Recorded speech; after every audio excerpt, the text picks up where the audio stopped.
Israel और Hamas की जंग बढ़ती जा रही है और ऐसे में इजरायल की जंग में फंसे अपने देश के नागरिकों को बचाने के लिए विभिन्न देशों की सरकार प्रयासरत है। हमास से लड़ने के लिए इजरायल ने गाजा बॉर्डर पर 1 लाख सैनिक भेजे हैं। वहीं इजरायल की एयरफोर्स ने रात भर हमास और फिलिस्तीनी इस्लामिक जिहाद के 500 वॉर रूम तबाह किए। जंग के तीसरे दिन अब तक 700 इजरायलियों की मौत हुई है। वहीं इजरायल की जवाबी कार्यवाही में 500 फिलिस्तीनी मारे गए हैं, 2000 से ज्यादा घायल हैं। दूसरी तरफ हमास ने दावा किया है कि उसने इजरायल के 130 लोगों को अगवा किया है, इन्हें गाजा पट्टी में सुरंगों में रखा है। वो इन बंधकों का इस्तेमाल मानव ढाल के रूप में करेगा ताकि इजरायल हमला करे तो उसके ही लोग मारे जाएं। इजरायल की डिफेंस फोर्स ने बताया है कि बंधकों में महिलाएं, बच्चे और परिवार शामिल हैं। हमास के हमलों में अब तक 28 विदेशी नागरिकों की जान जाने की भी खबर है। इनमें नेपाल के 10, अमेरिका के 4, थाईलैंड के 12 और यूक्रेन के 2 नागरिक भी शामिल हैं। कई देशों ने इजरायल से अपने नागरिकों को निकालने का काम भी शुरू कर दिया है। थाईलैंड और कजाकिस्तान अपने नागरिकों को निकालने की तैयारी कर रहे हैं। वहीं पोलैंड का प्लेन अपने नागरिकों को रेस्क्यू करने के लिए इजरायल पहुंच चुका है। रोमानिया ने भी अपने 800 लोगों को रेस्क्यू किया है। पिछले कई दिनों से 5 राज्यों में होने वाले विधानसभा चुनाव की तारीखों का इंतजार किया जा रहा था, जो आखिरकार आज खत्म हो गया है। राजस्थान, मध्य प्रदेश, छत्तीसगढ़, तेलंगाना और मिजोरम में विधानसभा चुनावों की तारीख का ऐलान हो गया है। मुख्य चुनाव आयुक्त राजीव कुमार ने आज सोमवार को प्रेस कॉन्फ्रेंस में बताया कि छत्तीसगढ़ में 2 फेज में 7 और 17 नवंबर को वोटिंग होगी। इसके अलावा मध्य प्रदेश में 17 और राजस्थान में 23 नवंबर को सिंगल फेज में मतदान होगा। वहीं मिजोरम में 7 नवंबर और तेलंगाना में 30 नवंबर को एक ही फेज में वोट डाले जाएंगे। 5 राज्यों के रिजल्ट 3 दिसंबर को आएंगे। मुख्य चुनाव आयुक्त ने बताया कि इन राज्यों में कुल 16.14 करोड़ मतदाता हैं। इनमें 8.2 करोड़ पुरुष मतदाता, 7.8 करोड़ महिला मतदाता होंगे। इस बार 60.2 लाख नए मतदाता पहली बार वोट डालेंगे। At the polling stations, wherever necessary, we will keep the female staff to check impersonation. We will keep polling parties to move only in the official vehicles, ताकि जैसे पिछले चुनाव में एक आध जगह एक प्राइवेट व्हीकल में बैठ गए थे, उस तरह की घटना ना हो। ये भी कहा गया है स्पेसिफिकली कि वोटर इन्फॉर्मेशन स्लिप्स को चुनाव से कम ऐसा नहीं कि पहले दिन या दूसरे दिन में ही दें, एक आध हफ्ता पहले कम से कम जरूर बांट दें, so that people can know which booth which place. Though we request them to check that much in advance on the voter helpline app. नया एक और चेंज इस बार किया गया है because of the experience which we had in certain states. जो polling personnel हैं उनको पोस्टल बैलेट मिलता था, और पोस्टल बैलेट मिलने के बाद वो उसको घर ले जा सकते थे और कभी भी बाई पोस्ट भेज सकते थे till the date of counting. That's the standard practice for the postal ballot. It has been changed now.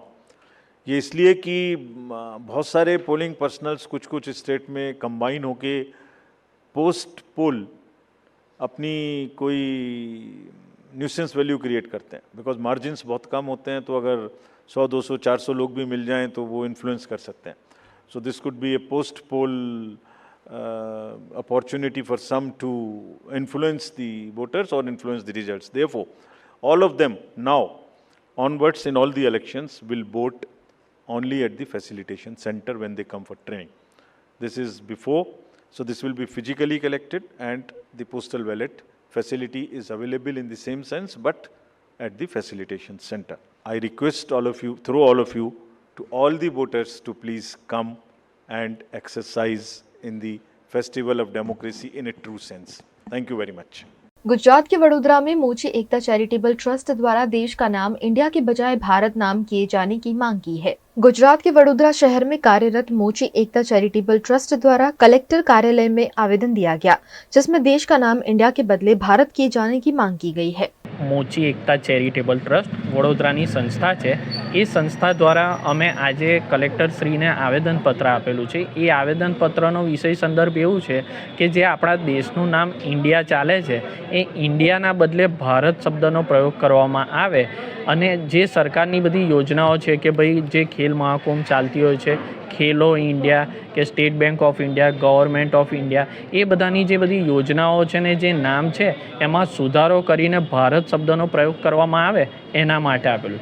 ખરેખરમાં ઇન્ડિયા નામ છે તે બ્રિટિશરોએ આપેલું નામ છે અને જે ભારત નામ છે તે આપણા દેશનો અને ઐતિહાસિક ધરોહર છે આપણી, અને જે રીતે આપણી સંસ્કૃતિની એક અલગ ઓળખ થાય અને એક અલગ નામ તરીકે ઓળખાય આપણો દેશ જે ભારત દેશ છે, એના માટે અમે આવેદનપત્ર આજે આપ્યું છે કે એનો અમલ થાય અને સરકારશ્રી સુધી અમારી રજૂઆત પહોંચે અને એનો અમને પ્રતિભાવ સારો મળે અને પ્રત્યુત્તર લેખિતમાં આપે એવી આશા સાથે આવેદનપત્ર આપ્યું છે.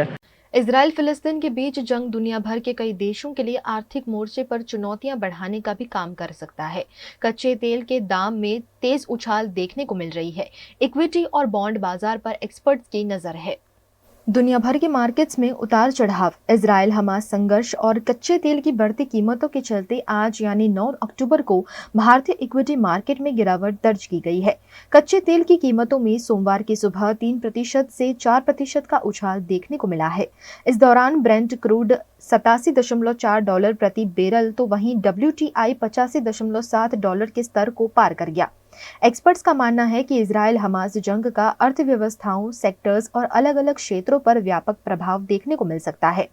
इन्फोमेरिक्स रेटिंग के चीफ इकोनॉमिस्ट के हवाले से मनी कंट्रोल ने अपनी रिपोर्ट में कहा है कि बॉन्ड और इक्विटी मार्केट उतार चढ़ाव देखने को मिल सकता है. इस दौरान कंपनियों के लिए लोन की लागत बढ़ सकती है और अगर ये युद्ध मिडिल ईस्ट तक फैलता है तो कच्चे तेल की कीमतें बढ़ने की संभावना बढ़ सकती है. इस बीच गोल्ड में निवेश करना फायदे का सौदा साबित हो सकता है. जंग के चलते बढ़ती चिंताओं के बावजूद मार्केट एक्सपर्ट्स ने कोई भी निर्णय लेने से पहले सावधानी और धैर्य रखने की सलाह दी है. हेलियो कैपिटल के संस्थापक और फंड मैनेजर समीर अरोड़ा के अनुसार इंतजार करते हुए स्थिति पर नजर रखना जरूरी है. समीर ने कोई भी बड़ी कॉल लेने से बचने की सलाह दी है. उन्होंने कहा, पिछली बार रूस यूक्रेन युद्ध के बाद हमने ऐसा किया था, लेकिन मार्केट वास्तव में उतना नीचे नहीं गया जितना हमने सोचा था. भारत सरकार के 75 साल बाद जन विश्वास बिल फार्मेसी एक्ट में सुधार कर नियम को और कड़ा किया है, जिसमें फार्मेसी एक्ट का उल्लंघन करने वाले फार्मासिस्ट को दंड और सजा का प्रावधान किया गया है. भारत सरकार ने जन विश्वास बिल के फार्मेसी एक्ट में सुधार किया है, जिसमें फार्मासिस्ट के लाइसेंस के आधार पर मेडिकल स्टोर चलाने पर कार्यवाही की जाएगी. पहले फार्मासिस्ट से 1000 रुपयों का दंड लिया जाता था, लेकिन अब यह दंड 1 लाख रुपए कर दिया गया है और अगर दूसरी बार नियम का उल्लंघन हुआ तो 2 लाख रुपयों का दंड और 3 महीने की सजा भी होगी.